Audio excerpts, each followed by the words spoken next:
कार्तिक महात्म 11वां अध्याय।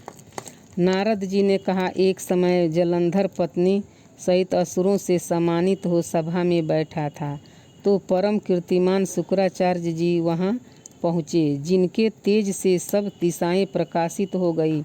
गुरु जी को आते देख असुर सहित सागर पुत्र उठकर बड़े आदर से उनको प्रणाम किया। तेजस्वी शुक्राचार्य ने सबको आशीर्वाद दिया। फिर एक आसन पर बैठकर सब दैत्य भी यथा स्थान पर बैठ गए और सागर पुत्र ने नम्रता से यह प्रश्न किया, हे गुरुजी, राहु का सिर किसने काटा था? आप हमें यह बताएं। इस प्रकार श्री शुक्रा जी ने कहा,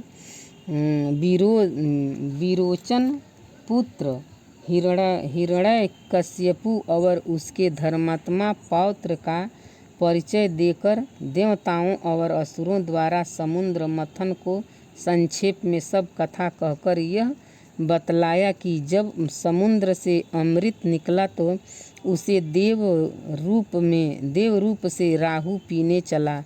इस पर इंद्र के पक्षपाती भगवान विष्णु ने राहु का सिर काट डाला। यह सुनने के साथ ही जलंधर के नेत्र लाल हो गए। उसने बड़ा क्रोध किया। फिर अपने धमसर नामक दूत को बुलाकर गुरु का कहा हुआ सब वृत्तांत सुनाया और उसे यह आज्ञा दी, तुम शीघ्र ही इंद्रपुरी में जाकर इंद्र को मेरी शरण में लाओ। धमसर जलंधर का बड़ा निपुण दूत था। वह शीघ्र ही इंद्र की सूरधाम नामक सभा में जा पहुंचा और जलंधर के शब्दों में कहा, हे देवताधम, तुमने समुद्र को क्यों मथा और मेरे पिता के सब रत्नों को क्यों ले लिया? ऐसा करके तुमने अच्छा नहीं किया। यदि तुम अपना भला चाहता है तो उन सब रत्नों सहित देवताओं के साथ मेरी शरण आ, अन्यथा हे सूरधम, मैं सत्य कहता हूँ कि तेरा राज्य ध्वंस हो जाएगा। इस पर इंद्र बहुत विस्मित हुआ और कहने लगा, पहले सागर ने मेरे भय से सब पर्वतों को अपनी कुक्षित में क्यों स्थान दिया और मेरे शत्रु दैत्य की क्यों रक्षा की?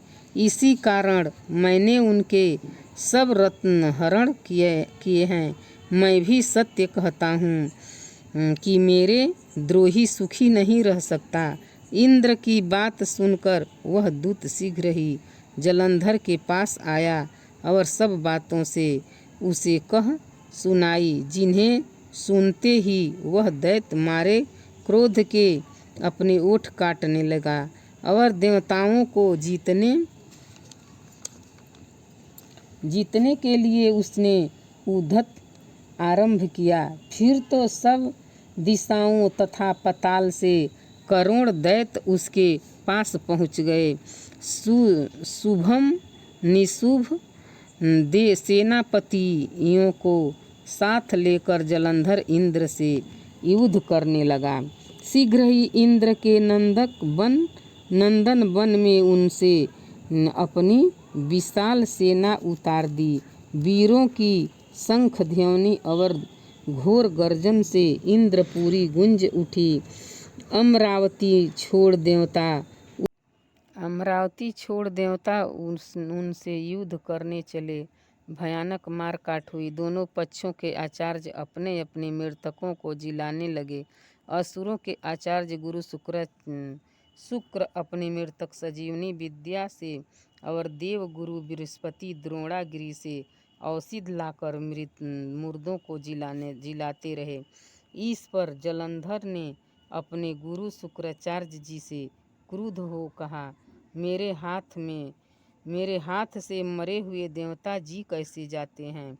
जिलाने वाली विद्या तो सब आपके पास ही है, फिर यह क्या बात है? इस पर श्री शुक्राचार्य जी ने देव गुरु जी बृहस्पति जी द्वारा द्रोणागिरि से औषधि लाकर देवताओं के जिलाने की बात कह दी। यह सुनकर जलंधर और भी क्रुद्ध हो गया।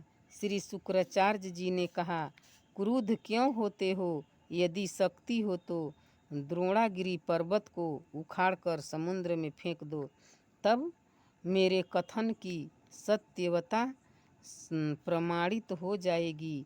इस पर जलंधर क्रुद्ध होकर शीघ्र ही द्रोणागिरी पर्वत के पास जा पहुँचा और अपनी भुजाओं द्वारा उसे जड़ से उखाड़कर समुद्र में फेंक दिया। यह भगवान शंकर का तेज था। इससे जलंधर की कोई विचित्रता नहीं। पश्चात यह सागर पुत्र युद्ध भूमि में आकर बड़े वेग से देवताओं का संहार करने लगा। जब बृहस्पति औषधि लेने के लिए द्रोणागिरी पर्वत पर पहुँचे तो द्रोणागिरी की जगह वहाँ पर उन्होंने सूना मैदान पाया। तो वह भयभीत होकर देवताओं के पास आए और कहा कि युद्ध बंद कर दो, तुम लोग अब जलंधर को नहीं जीत सकोगे। पहले इंद्र ने जो भगवान शंकर का अपना अपमान किया था, यह उसी का फल है। यह सुनकर देवता युद्ध की आशा त्याग अत्यंत ही व्याकुल हो इधर उधर भाग निकले। सिंधु सूत निर्भय होकर अमरावती में प्रविष्ट हो गए। इंद्र आदि देवताओं ने गुफाओं में शरण ली।